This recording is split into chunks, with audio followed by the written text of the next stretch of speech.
Jama'a assalamu alaikum. Sunana DSP Abdullahi Haruna Kiyawa. Jami'in hulɗa da jama'a na rundunar sadan jihar Kano. Waɗannan da kuke gani masu garkuwa da mutane ne Ubangiji Allah madaukakin sarki ya ba mu nasara muka kama su. Bayan sun yi garkuwa da wata yarinya yar kimanin shekaru 10 wanda suka kawo korafi. Bayan mun samu wannan korafi, kwamishinan 'yan sandan jihar Kano CP Sama'ila Sha'ibu Dikko FSI ya tada 'yan sandan Operation Pop Ada wato kankace kobo a ƙarƙashin jagorancin DPO na sabon gari CSP Mandar Madugu wanda Allah madaukakin sarki ya ba mu nasara muka wato kamo su.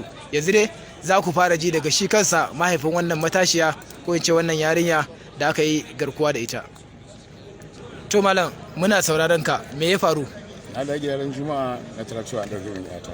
Da ƙarfi. Na da gidan Juma'a a gaya cewa an dauke min yata da yamma. Saboda haka muna jimami an kai rahoto ko ina washe gari kuma ranar Asabar suka kawo leta cewa su suka sace min yata ga namba na IMS text.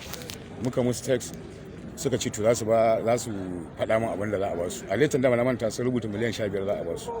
Saboda haka na gaya musu cewa gaskiya ba zan ba su wannan kuɗin ba.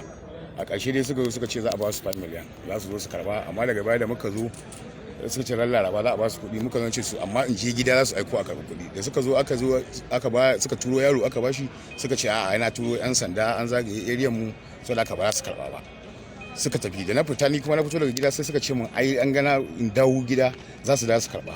Da na dawo suka ce a'a in tafi kwana ungogo in tsaya. Da na je kwana ungogo sai suka ce in shiga cikin hanyar kuntari. Da na je kuntari na shiga ciki aka ce in ƙara dawowa baya. Da na dawo baya sai aka ce in je makabarta in zo wajen makabarta. Na je wajen makabarta sai aka ce in shiga ciki. Sai in ce musu ni na gaji gaskiya, juwa ma nake ji ba zan iya tafiya ba. Sai suka ce to in tsaya za a zo a karba. Na ga sun bata lokaci wajen awa 2 ga rana, kuma ina zargin mutane idan suka zo za su yi min wani illa a ce wani ne. Yanzu dai gashi a takaice bayan ka kawo rahoto Allah ya sa ga su kana ganin su an kamo su. Alhamdulillah. Me kake so ai musu? Wallahi a kashe su. Na? A kashe su. A kashe su. To me amfanin su? Allah ai inda irin wannan suna rayuwa a duniya ba za a zauna lafiya ba. To kamar yadda kuka ji daga mahaifin shi, ita ma yarinyar za ku ji me ya faru a lokacin da wani abu ya faru. Ina jinki da ƙarfi. Sunanki? Sunana Aisha. Da ƙarfi me ya faru? Lokacin da na fito sun ce fatsun ya fashe, ina fitowa suka ɗauke ni suka tafi da ni aka tusa na a daidaita. Muna zuwa gidan wancan namijin su ma suka tafi suka bani sai da dare ya sosai suka dawo zan ci abinci da na ce zan ci shine suka sa mun kwaya a cikin abinci ban ci ba. Shine da safe suka ce zan ci na ce musu suka zuba mun kwaya, sannan ma har kwana da agunsu suna zuba mun kwaya a abinci. Jiya ma suka samun kwaya a shayi na. Kwanan ki nawa a wurin su? 5. Me suke miki a gidan? Me suke miki? Ba abin da suke. To me suka ce za a yi kafin a kyale ki? Wasu baba ya turo musu miliyan 10 za a kawo na ƙofar gidanmu. To yanzu gashi dai kina gani ko mun kama su, ya kike ji a ranki? Daɗi nake ji. Allah? Me kike so a misu? A kashe su wallahi. Me kika ce? Na ce a kashe su. To yanzu zaki iya nuna mana su wanda suka dauke ki din? Ina suke? Nuna min su da hannu. Je ki taba min su. Ni ba zan iya taba. To nuna min su. Da wannan. Ita wannan me tayi? Ita wannan ta farkon da kika nuna me tayi? Ita ce a yi sanadin hada abun. Ita wannan din? To ita me tayi? Ita ce da laifin, ita ce sanadin hada abun wannan. To ga wani can a kusa da ita, shi kuma me yayi? Nuna mana shi. Shi kuma wancan inda na kuka sai ya zage ni. To a ina aka ajiye ki? A gidan su wannan.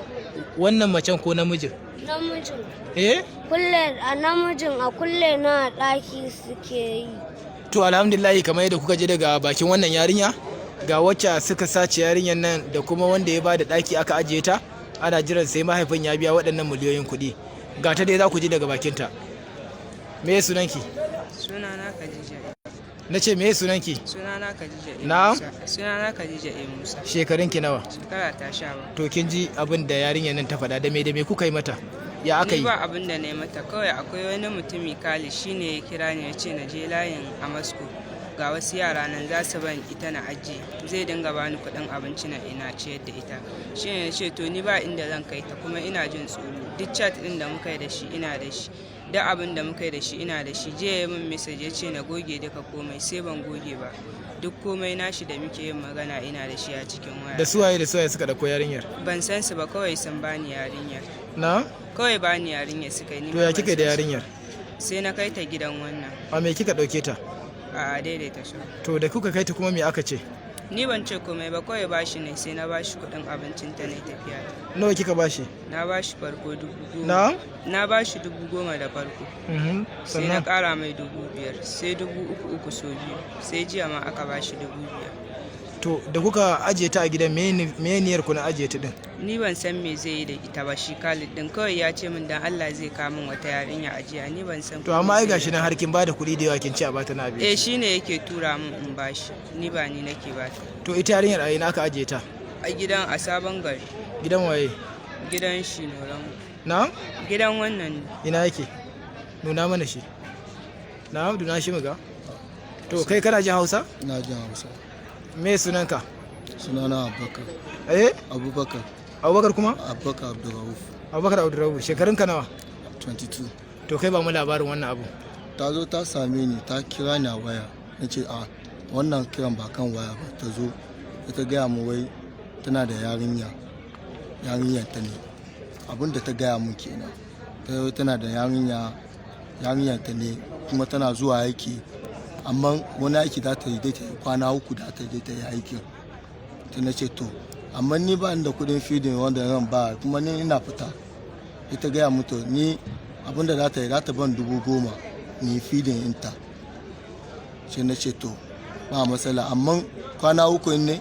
Ita ce kuma wannan yarinya in ta zo in tana gida ba ta iya magana, sai ta yi shiru. Ni ce ya ne ki magana mana, za ta yi magana, amma na fita ita nga ta magana. Wannan on Sunday sai ta ɗauki yarinyar ta tafi da yarinyar. Sai on Monday kuma ta ce ta dawo don Allah ta je wani guna.